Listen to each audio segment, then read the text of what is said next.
News channel पर जो भी वक्ता ने कहा वो उसकी अपनी राय है, जिसकी पुष्टि नेशन न्यूज इंडिया नहीं करता। धन्यवाद। सबसे पहले NMOPS के हमारे दिल्ली प्रभारी अरविंद सिंह जी, शर्मा जी सह प्रभारी, राणा साहब जी, ललिता अध्यापक जी और उनकी पूरी टीम NMOPS दिल्ली, जो भी साथी हैं, मैं सबका शुक्रिया अदा करते हुए अपनी बात शुरू करता हूं। हमारे बीच हमारे क्रांतिकारी साथी जो हरियाणा की पूरी खट्टर सरकार को बिल्कुल खचर पचर कर दिए हैं, धारीवाल जी अभी हमारे बीच में थे। रेलवे के हमारे साथी अमरीक जी जो पंजाब से आपके बीच में चल के आए, हमारे साथ चल के आए हमारे अटेवा के प्रदेश उपाध्यक्ष चंद्रहास जी, रजत प्रकाश जी जो इस मेरठ मंडल के बगल के आपके प्रभारी हैं, पर्यवेक्षक हैं, और मातृशक्ति में नीतू मैडम जिन्होंने रचनात्मक कार्य आप सबके बीच में रखा है, बहुत ही ऊर्जावान, एक बड़े इंटर कॉलेज के आप प्रिंसिपल हैं। परिवार को संभालना, एक बड़ी संस्था को संभालना, फिर आंदोलन में समय देना एक बड़ी बात होती है। उन सब का धन्यवाद ज्ञापित करते हुए आप सभी साथी जो NPS से OPS में आना चाहते हैं, ऐसे लोग हैं क्या जो NPS में हो OPS में आना चाहते हैं? आधे हाथ उठाने से NPS ही मिलेगी, पूरा उठाने से OPS मिलेगी। और जिनको जल्दी चाहिए दोनों उठा लो। जब मौका मिले उठाने का तो उठा लेना चाहिए, जब मौका मिले आवाज लगाने की तो आवाज लगाना चाहिए। ये सरकार तो वैसे भी नहीं उठाना देना चाहती, और जहां मौका मिला वो आप चूक जा रहे हैं। और आज के हमारे साथी जो मुनीराम जी मेरठ के जिला संयोजक है, उनका भी आभार कि हमको यहाँ तक पहुँचाए आप। मैं यहाँ आने के लिए कल निकला और मैं हापुड़ सुबह उतरा 6 बजे, वहाँ से मैं मेरठ गया। मेरठ में हमारे 2 पदाधिकारी जो अटेवा के पदाधिकारी थे, वो दुर्भाग्य था, एक साथी हमारा एक्सीडेंट में एक्सपायर हो गया, और एक साथी जो हमारा वहाँ मेरठ का कोषाध्यक्ष था वो हार्ट अटैक से उसकी मृत्यु हो गई। के बाद लगभग 1 महीने हुआ, मैंने सुना, लेकिन मैं उनके घर नहीं जा पाया। ये बात अंदर अंदर मुझे कचोट रही थी कि ऐसे समय में हमें पहुंचना चाहिए। फिर अचानक अरविंद जी का और DN साहब का दिल्ली का ये प्रोग्राम बना, तो हमें लगा कि ये मौका है, तो हम दिल्ली पहुंचने के पहले मेरठ हो लें।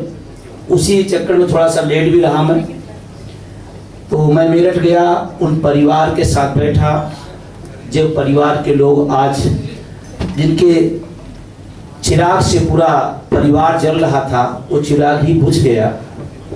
उनकी बीवी, उनके बच्चे, वो तमाम परिवार के लोग जो गमज़दा थे, उनसे मुलाकात किया। लेकिन मैं आपको एक बात इसलिए बता रहा हूँ कि जब मैं उनके साथ बैठा था, दुख तो था, पीड़ा भी थी, लेकिन जीवन और मृत्यु पर इंसान का कोई रोल नहीं है।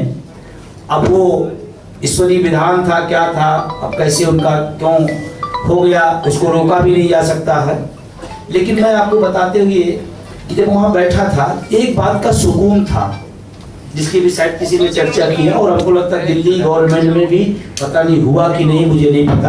पारिवारिक पेंशन हुआ, पारिवारिक पेंशन पहले नहीं था। NPS में पहले पारिवारिक पेंशन नहीं थी। उस लड़ाई को हम सब 16 में लड़े, और उत्तर प्रदेश में पहला पारिवारिक पेंशन कराने का काम किया गया था। उसके पीछे 21 अगस्त से 25 अगस्त 16 में, ये आज की बात नहीं, 21 अगस्त से 25 अगस्त 2016 में, जब बहुत सारे लोग भूल चुके थे पुरानी पेंशन, हम लोगों ने भूख हड़ताल किया लखनऊ के अंदर। उस लखनऊ के अंदर जब भूख हड़ताल हुआ, तो उसमें पुरानी पेंशन पे कमेटी बनाई गई, और पारिवारिक पेंशन और गेजेटिंग का ऐलान किया गया। ये वहां से सिलसिला शुरू हुआ। जानकारी की आशा दे रहा हूं कि रेलवे में भी नहीं था उस समय। हमेशा ऊपर से नीचे जाता है गवर्नमेंट को देने वाली चीज, सेंट्रल से स्टेट की तरफ। ये पहला था जो स्टेट से सेंट्रल की तरफ आया, रेलवे ने बाद में किया। आज करीबन 7-8 राज्यों में हो गया है पारिवारिक पेंशन।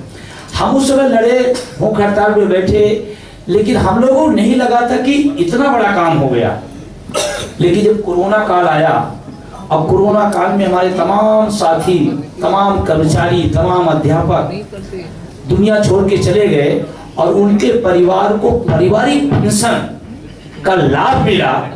उस समय हम लोगों ने सोचा कि शायद बड़ा काम कर गए हैं, क्योंकि एक जिलाध्यक्ष मेरा एक्सपायर कर गया था, अम्बेडकर नगर एक जिला है, आज उसकी पत्नी को 36,000 रुपए पारिवारिक पेंशन मिल रही है। उससे क्या हो रहा है, उसके 2 छोटे छोटे बच्चे हैं, उनकी फीस और उनका खाना, इसकी दिक्कत नहीं है।